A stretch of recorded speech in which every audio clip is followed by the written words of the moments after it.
कच्चे से टूटे फूटे मकान के अंदर गरीब सुनीता खाना बना रही थी। वहीं एक साइड में पांचों बेटी सो रही थी। ललिता, आकांक्षा, रिया, परी, चंदा, उठो बिटिया, सुबह हो गई है। तभी पांचों उठ जाती हैं और 4-5 साल की परी खुशी वाले मन से पूछती है, माँ आज खाने में क्या बनाया है? आज माँ ने अपनी प्यारी बेटी परी के लिए आलू की भुजिया रोटी बनाया है। ये सुनते ही बच्ची मुंह लटका कर कहती है, फिर रोटी भुजिया, कल भी वही खाया था माँ। हमारे पड़ोसी वाले लोग रोज रोज मैक्रोनी पास्ता खाते हैं, तुम तो हमारे लिए कभी नहीं बनाती। तुम तो हमसे प्यार ही नहीं करती हो, तुम अच्छी मम्मा नहीं हो। परी की इस बात से उस गरीब माँ के मन को बहुत ठेस लगती है। लेकिन सुनीता की जिंदगानी की कड़वी सच्चाई ये भी थी कि उसका पति दामोदर पिछले 2 सालों से बीमारी से बिस्तर पर था। ऐसे में बीमार पति का दवाइयों का खर्चा उठाना और 5-5 बेटियों का पेट भर पाना उस एक अकेली गरीब औरत के लिए बहुत ही मुश्किल था। वो पास्ता बनाने की एक फैक्ट्री में काम करती थी। पास्ता बनाने के बदले में उसे डेली का बहुत ही कम पगार मिलता था, जो कि केवल 50 रुपये था। ललिता बेटी, मैंने खाना बना दिया है, तो खुद भी खा लेना और अपनी बहनों को भी खिला देना। मैं फैक्ट्री जा रही हूँ। जी माँ। फिर पैदल पैदल हांफती हुई वो फैक्ट्री में आती है, जहाँ सारे कारीगर पास्ता बनाने में लगे थे। तभी मालिक मदन गोपाल पान चबाते हुए चिल्लाकर बोला, आओ जी आओ महारानी, हम आप ही की प्रतीक्षा में खड़े थे। आपके दर्शन पाके हम तो धन्य हो गए। ऐसा कहते हुए मदन गोपाल सुनीता को लेट से आने के लिए ताने मार रहा था। माफ कर दीजिए मालिक साहब, आज जरा सी देरी हो गई आते आते। अरे चुप कर, तेरा तो डेली का धंधा हो गया है। हजारों लुगाइयाँ देखी होंगी मैंने, मगर तुझ जैसी बेशरम लुगाई कहीं नहीं देखी। रोज बातें सुनती है, मगर फिर भी कुत्ते की पूंछ वाला हाल है तेरा। अगर तूने लेट से आना बंद नहीं किया ना, तो मैं तुझे निकाल दूंगा गन्ना चूस के। हाँ, अब जा काम पर लग। आज तुझको पूरे 50 किलो पास्ता अकेले बनाना है। जी अच्छा। बेचारी गरीब दुखों की मारी माँ भूखे प्यासे ही मशीन पर पास्ता तैयार करने लगती है। इसी तरह से 7-8 घंटे बीत जाते हैं और थके मिजाज से वो पैसे मांगती है। साहब जी, मैंने पास्ता तैयार कर दिया है, मुझे मेरी दिहाड़ी दे दीजिए, घर जाना है। अरे दे रहा हूँ। जा, इतनी जल्दी मचाती है जैसे कि पता नहीं रेल छूट रही हो। डट जा। सुनीता काफी देर तक 50 रुपए के लिए मालिक के आगे खड़ी रहती है, तो वहीं उसकी 5 बच्चियां झोपड़ी में ओट पर बैठी हुई इंतजार कर रही थी। तभी पड़ोस में बसी अमीर सुषमा गार्डन में डाइनिंग टेबल पर अपने बेटे प्रिंस को पास्ता खिला रही थी। अली मेरा प्यारा प्रिंस, बस एक बाइट और खाना है। बस मम्मा, मेरा पेट भर गया, मुझे और पास्ता नहीं खाना है। बेटू, मैंने कितने प्यार से तुम्हारा फेवरेट व्हाइट सॉस पास्ता बनाया है और तुमने बस 1 चम्मच ही खाया है, थोड़ा और खा लो ना। तभी परी उनके दरवाजे के बाहर आस लगाए हुए खड़ी होकर लालच से देखने लगती है। ये पास्ता दिखने में कितना टेस्टी सा लग रहा है, काश मुझे खाने को मिल जाता। अमीरी गरीबी का फर्क भूल कर मासूम सी परी सुषमा के बिल्कुल पास आकर बोलती है, आंटी जी, अगर प्रिंस ये पास्ता नहीं खाएगा तो आप मुझे दे दो, मैंने कभी पास्ता नहीं खाया।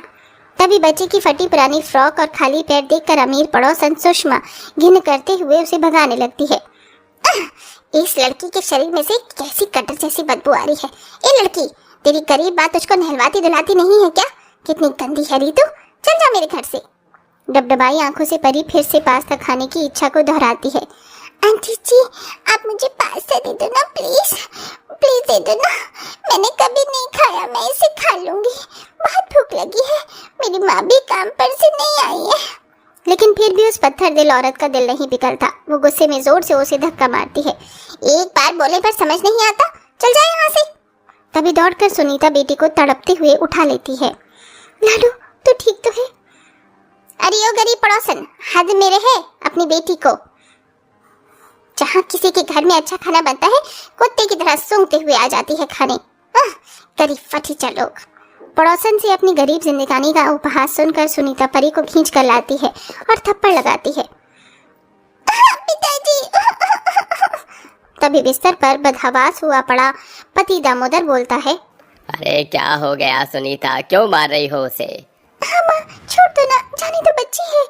नहीं ललिता, इसे समझाना पड़ेगा कि हम लोग कैसे हालातों से गुजर रहे हैं। एक बात कान खोलकर सुन ले परी, जो रूखा सूखा मैं काम करके खिलाऊंगी तुम लोगों को वही खाना है। क्या माँ होते हुए मेरा दिल नहीं करता कि मैं तुम 5 को तुम्हारी मनपसंद का खाना खिलाऊं? लेकिन इतनी मेहनत मशक्कत के बाद भी मेरे बस में कुछ नहीं है, समझे?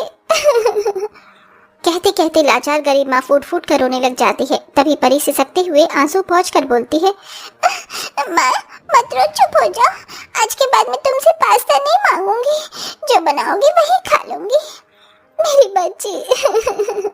सुनीता पांचू को गले से लगा लेती है, लेकिन कहते हैं ना, माँ तो माँ होती है। वो खुद पर 1000 गम ले लेती है, लेकिन औलाद को खुशियाँ ही खुशियाँ देने जानती है। वो सारी रात पांचू के चेहरे देख देख कर पलकें भिगोती रही। मैं मेरी बेटियों को छोटी छोटी चीज़ों के लिए दिल नहीं तरसाने दूंगी, चाहे मुझे अपना पीठ क्यों ना काटना पड़े। अगले दिन फैक्ट्री जाके वो मालिक से बोलती है, मालिक आज से मैं ओवर टाइम लगाऊंगी, आप कितने पैसे देंगे? ये तो काम के हिसाब से है, मगर 7 बजे के बाद पास्ता नहीं बनेगा।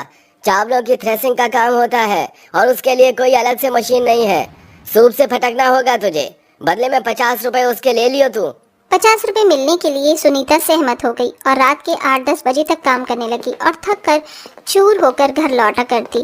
तभी हर शाम भली गली में से पास्ता बेचने वाला रेडी लेकर जाता तो पांचों खाने के लिए ललचा जाती थी।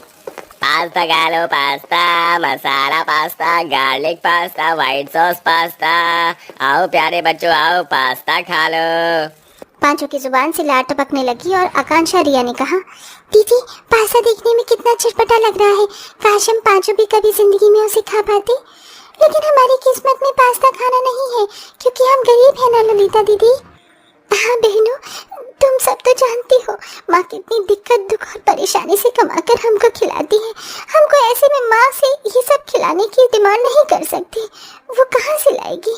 ये सब की बातें अंदर खाना बनाती सुनीता को सुनकर काफी दुख लगता है। हे भगवान, ये एक माँ की कैसी परीक्षा है जो मेरी बेटियां पास्ता खाने के लिए कुड़ रही हैं। अब तो आटा भी खत्म हो गया, कल से रोटी के लिए भी लाले पड़ जाएंगे। बस सेठ जी पैसा दे दे। फिर सब जी मार कर नमक से रोटी खाते हैं, पर कहते हैं ना, सब्र का फल मीठा होता है। अगले दिन जब वो काम पर आती है तो मालिक उसे पैसे देता है। ये ले सुनीता, तूने बड़ी सफाई से चावल साफ किए थे, इसलिए ये 500 ज्यादा रख। बहुत बहुत धन्यवाद साहब, आज मैं अपनी बच्ची को पहली बार पास्ता जरूर खिला पाऊंगी। उस 500 रुपए की कीमत गरीब सुनीता के लिए बहुत बड़ी थी। पैसे लेके वो सीधा राशन बाजार आती है और ढेर सारा पास्ता, मसाला, ताजी सब्जियां खरीद कर घर लौटती है तो चंदा चमकती आंखों से बोलती है, माँ तुम पास्ता लाई हो क्या? आज हमारे घर में पास्ता बनेगा। बड़े ही भावुकता से उसकी माँ ने कहा, हाँ मेरी बच्चियों, आज मैं तुम सबके लिए पास्ता बनाऊंगी और तुम सब भरपेट खाना। गरीब माँ आंच जलाकर खुशी के दिल से अपनी पांचों बेटियों के लिए पास्ता बनाना शुरू करती है। वहीं पांचों एक लाइन में जमीन पर बेताबी से खाने के लिए टकटकी लगाई थी। तभी खुशबू से पूरा घर भर जाता है। कितनी बढ़िया खुशबू आ रही है पास्ते की, आज तो मजा आएगा खाने में। मैं तो पूरा एक प्लेट भर कर खाऊंगी। मैं तो पूरा 2 प्लेट खा जाऊंगी दीदी, माँ ने बहुत मस्त मस्त बनाया होगा, देखो कितनी अच्छी खुशबू आ रही है। तभी मुस्कुराते हुए सुनीता सबको पास्ता परोसती है। पांचों खाने पर टूट पड़ती हैं। अरे वाह माँ, कितना मस्त पास्ता बनाया है तुमने, हमने जिंदगी में पहली बार पास्ता खाया है। सच्ची मुच्ची माँ, आपने बहुत ही टेस्टी पास्ता बनाया है, आज हमने पहली बार खाया है, मुझे और खाना है।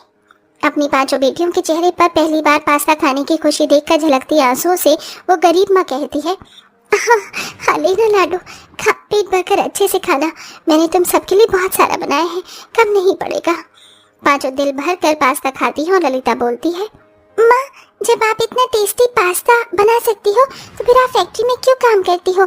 आप तो पास्ते का ठेला लगा लो, एकदम अलग चीज है ये, खूब बिकेगी और हम भी आपकी मदद करेंगे। ललिता की सोच ने उस गरीब माँ को कमाई का रास्ता दिखा दिया। फिर सुनीता पास्ते का रेडी लगा लेती है। धीरे धीरे लोग भी बढ़ते जाते हैं और यहाँ से गरीब माँ बेटियों का जीवन पूरी तरह बदल जाता है। मेरे दोस्तों, क्या आपको पास्ता खाना पसंद है और आप कितनी एज में हमारी कहानियाँ देख रहे हैं? कमेंट में ज़रूर बताइए।